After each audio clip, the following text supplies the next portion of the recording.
c'est bon pour la santé.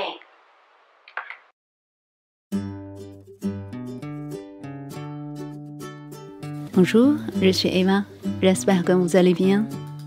Aujourd'hui, on va faire un plat chinois traditionnel, le bœuf mariné aux épices. C'est un plat froid, le bœuf est tranché finement, les épices pénètrent dans chaque fibre du bœuf, avec ou sans sauce. Les riches saveurs sont un enchantement pour les papilles. Le meilleur choix est le jarret de bœuf. Je n'ai trouvé que le milieu du jarret. C'est juste un peu plus difficile lorsqu'on les tranche. Je vais vous expliquer pourquoi plus tard. Mais l'avantage est que je peux faire un bouillon d'os en plus. C'est super bon pour la santé. Je fais d'abord tremper les morceaux dans l'eau pour faire sortir le sang. Je les laisse pendant 3 heures.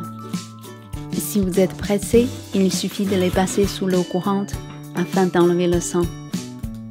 Ensuite, je les découpe en gros morceaux et réserve les os.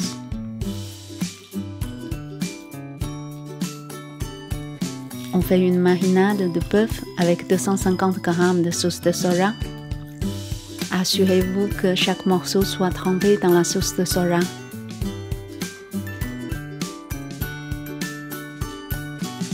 Réservez-les au frais pour une nuit idéalement, sinon 2 heures. En attendant, on s'occupe du bouillon d'os. Dans l'eau froide, sur feu vif, on met un peu de gingembre, un peu de poireau et une cuillère à soupe d'alcool de riz. Baissez le feu, enlevez les impuretés. Au bout de 10 minutes, on sort les os et les passe sous l'eau courante pour enlever les impuretés. Puis on les met dans une cocotte.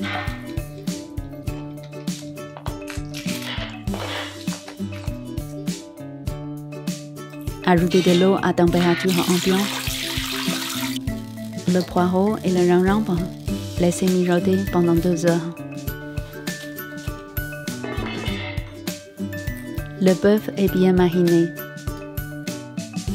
On les met dans une cocotte ou une cocotte minute.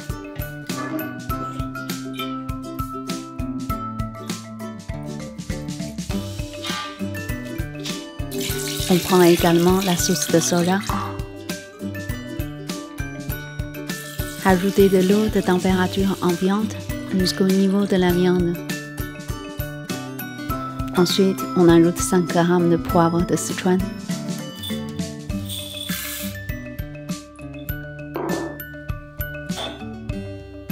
Une cannelle.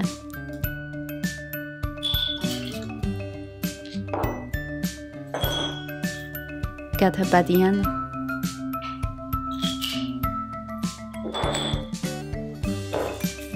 Un peu de piment sec si vous voulez.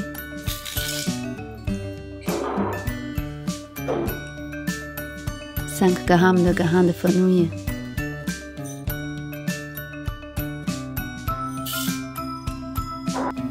Quatre feuilles de laurier.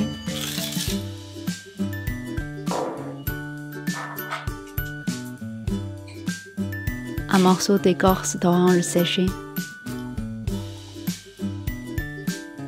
2 morceaux de séché raup flocon. Ces 2 derniers ne sont pas obligatoires. Puis 10 g de poireaux et 10 g de gingembre. En fait, on peut ajouter les épices qu'on a.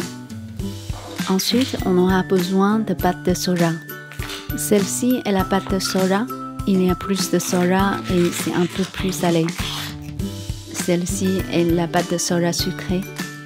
Ce n'est pas du sucre à ajouter, mais le sucre rendu pendant la fermentation de la farine de blé. Vous pouvez utiliser l'un des deux ou un mélange des deux. La pâte de soja est importante dans la cuisine chinoise, mais je pense qu'on peut faire ce plat avec seulement la sauce de soja. Ce sera bon également, elles sont toutes à la base de soja. Je vais utiliser 150 g de pâte de soja sucrée. Observez la première vapeur de la cocotte minute. On baisse le feu à moyenne et on laisse 20 minutes. Au bout de 20 minutes, on va goûter un peu la sauce. Si c'est trop salé, on ajoute de l'eau, sinon du sel.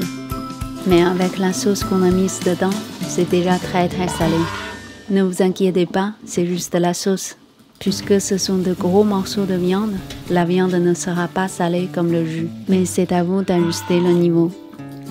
Ensuite, on les laisse mijoter à feu moyen, sans le couvercle de la cocotte minute, pendant encore 20 minutes. Si vous utilisez une cocotte depuis le début, il faudra au total 2 heures ou 2 heures et demie. On met une baguette dans la viande. Elle est à la fois fondante et bien ferme. On laisse le bœuf refroidir et tremper dans le jus pendant 2 heures. On prend notre bouillon. Puisque c'est un bouillon douce, on enlève la viande et la moelle.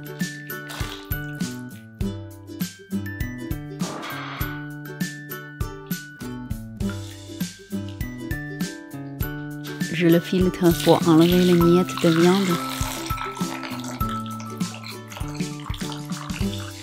Ensuite, je remets les os et le bouillon filtré dans la cocotte et le laisse mijoter encore 2 ou 3 ou 4 heures.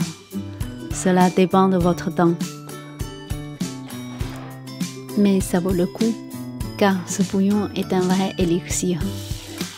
N'oubliez pas d'enlever de temps en temps le gras sur le bouillon. Il y a vraiment beaucoup de graisse. Au bout de 2 heures, je sors les viandes. Elles ne sont pas encore froides. On peut déjà manger. Franchement, je préfère le goût comme ça. Mais normalement, on va les laisser refroidir complètement, même au frigo pendant quelques heures. La viande sera très ferme et on peut les trancher très finement. Les tendons sont transparents. Afin de conserver toute la tendreté de vos viandes, il est conseillé de trancher la pièce dans le sens perpendiculaire aux fibres de la viande. C'est pour cela que le milieu de jarret est un peu plus compliqué, parce qu'il y a moins de marge. Et on peut les consommer avec ou sans sauce.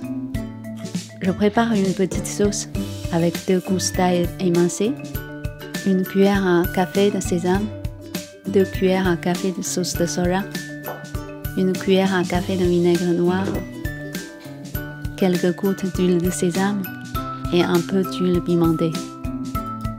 Vous pouvez composer votre propre sauce.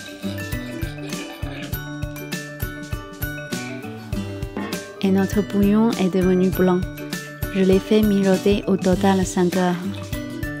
Si vous continuez, il sera blanc comme du lait. Le bouillon est riche en calcium et magnésium. Il y a dedans également du phosphore, du silicium, du potassium, etc., etc. En tout cas, c'est bon pour la santé. J'espère que cette vidéo vous plaît. N'hésitez pas à vous abonner et à déclencher la petite cloche pour recevoir de nouvelles recettes. Vos likes et commentaires sont les bienvenus. Merci, à la prochaine fois.